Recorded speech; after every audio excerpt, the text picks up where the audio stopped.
Welcome to this Hosted Encounter Surveys demo video. Once you've acquired your account, you'll be given a URL so you can access the login page to administer your survey. Enter your username and password, and you'll log in and be redirected to the admin interface. This icon block here provides you access to all the surveys that are part of your account. This account has 5 surveys in it, and a couple of them are active, which means they're actively collecting data. If we take a look at this, we get some summary information about our survey, things such as how many responses have been provided. What we're going to do is we're going to click on the gears icon to edit our general settings for the survey. This survey is multilingual. This means that there's an English and a French version of the survey. Respondents can choose which language they wish to respond to the survey in when they land on the URL for the survey. On the right-hand side, we have configurations options that let us set up how the survey is going to work. General options include information such as the base language and any additional languages. Also, you can indicate who the owner of this survey is and also an email address if respondents need to contact the survey administrator. In format, we can control how the survey is rendered. Surveys can be rendered with one question per page with a next button. So the user completes one question, clicks next to complete the subsequent question. We can also list one page and have a group of questions listed, and we can also have one page that shows all questions of the survey. Under presentation and navigation, we can control how the survey is rendered to users. Information such as whether or not to show a welcome screen, whether to allow backward navigation, whether to allow people to jump back and forth through the survey. For accessibility people, we show an on-screen keyboard, great for touchscreen implementations, and a variety of other information that we can control on a survey-by-survey basis. Under publication and access control, we can determine whether or not visitors to the landing page of your account can see the survey or a list of surveys that they might want to complete. You can indicate a time that the survey should be published and a time where respondents can no longer submit responses to your survey. We can also have the system send you emails when a respondent completes a survey. So each time a survey submission is completed, you could be sent an email that would include information such as how long it took the user to respond, what they responded, and in fact a summary of all the responses to questions if you so wish to have that.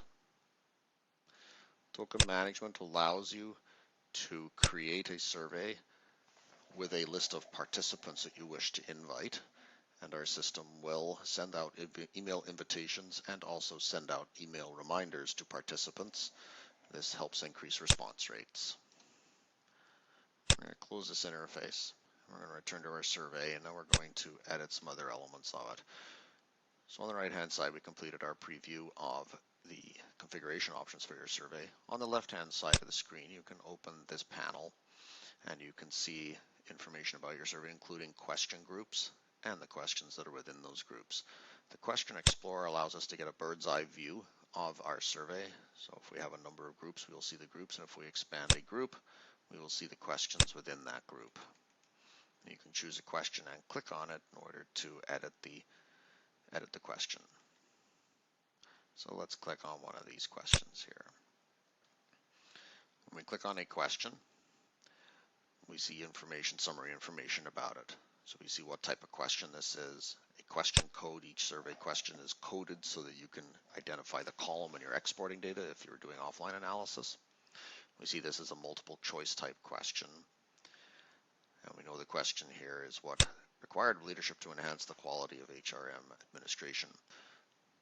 What we want to do is we want to edit the question first. We're going to take a quick look at what we could do in here.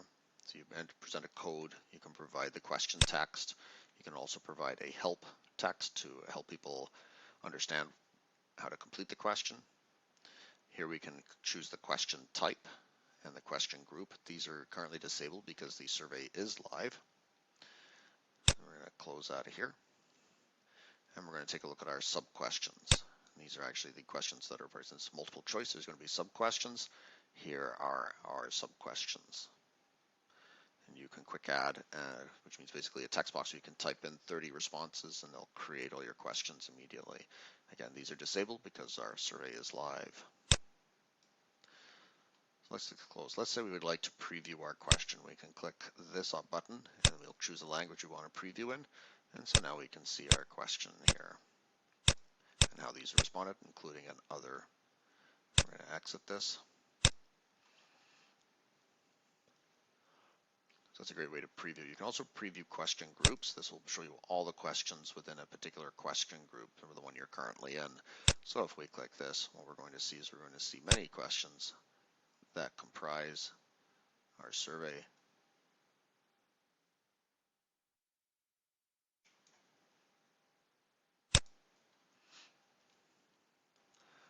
Let's return back to the survey page. It's very easy to add new questions to your survey. All you need to do is click your question explorer. What we're going to do is we're going to flip in this demo to take a look at a version of this survey that is offline. Okay, so here we are now viewing an offline version of this survey. If we click on the survey, we can see it's offline since the activate button now is green, which means the survey is no longer accepting responses. And we can see our question explorer. In order to add a question, you may need to add a new group if it's a new group of questions, or you can choose an existing group and click the plus icon to add a question to the group. So if we choose to add a question of this, we're presented with a code. This needs to be unique. Enter that, and here we can enter in the question. This is going to be a multiple choice question, so we want to limit what people's favorite color choices are. So on the right hand side, we choose question type. And here we can see a list of all the different types of questions that the survey software allows. And you get a small on-screen preview of what that would look like. So this is a multiple choice. This is a list drop-down. That's a list with radio. This is a list with a comment box. You can also have Likert arrays of a variety of different types, including flexible. Otherwise, you can quick choose from 10-point or 5-point. You can mask questions with things like date times. You can actually create equation type questions. File uploads exist. Quick question for gender, language switching. Text questions include huge free text or long free text or multiple short text or very short text. And of course we also have the multiple choice type question format. So in this case we're asking for a single question, so persons are being asked to choose a single color that they like. So we're going to use a list drop down. We're going to keep it in this group. Are we going to give them the option to enter other? We could do that. So we'll say give us another option if not. And is this question mandatory? So let's say it is mandatory. So now what we do is we click save. That's going to create our question. However, we need to add questions to the answers to this question. So over on the top right here, we choose edit answer options. And here we can provide our answers. So let's choose some red. And we can click plus here to add green and blue. And then we're going to save this. We're going to close it. So let's say we want to quickly preview our question. Let's preview it in English. There's our question. What is your favorite color? And then they can choose other. And if they choose other, they can enter in another color that they like. And that's how easy it is to create questions in the question builder portion of our survey software. Let's take a quick look at some other overarching elements of our survey. When you click on Home, you'll see a top horizontal bar menu here that gives you access to important aspects of your survey. This button here allows you to activate your survey. You do this when you're ready to collect responses from respondents. You can preview your entire survey in languages you've selected. Under survey properties, you can return and enter general settings of the survey.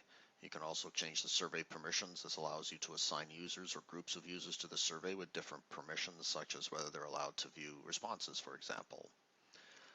Quotas allow us to control how many times a particular question is allowed to be answered or what happens if a question's been answered.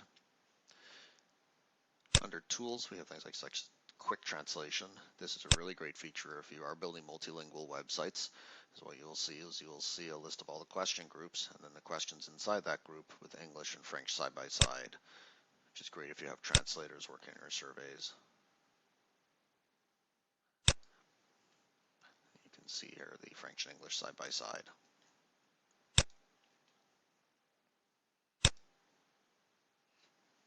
You can also reset any conditions if you want to clear out any of your conditional requirements on your survey. Display and export lets you export the format in a variety of different formats. You can export for archival purposes, you can export the survey structure, or you can export everything including responses and then later on recreate a survey or request a survey in your account using one of these backup files. The system also generates printable versions of the survey if you want to print and distribute on paper a survey. And if we select this option, take a quick look, you'll see here's our question with our question types and spaces for people to complete. You could import that into Microsoft Word and lay it out nicely for distribution purposes. Survey participants is where you can manage your list of individuals you want to invite to a survey and let the system automatically send out email reminders and notifications to invite people to complete the survey. Under responses, this is where we get our statistical information and summaries of our survey. If we click on response and statistics here, we'll go back to an active survey to actually see the responses.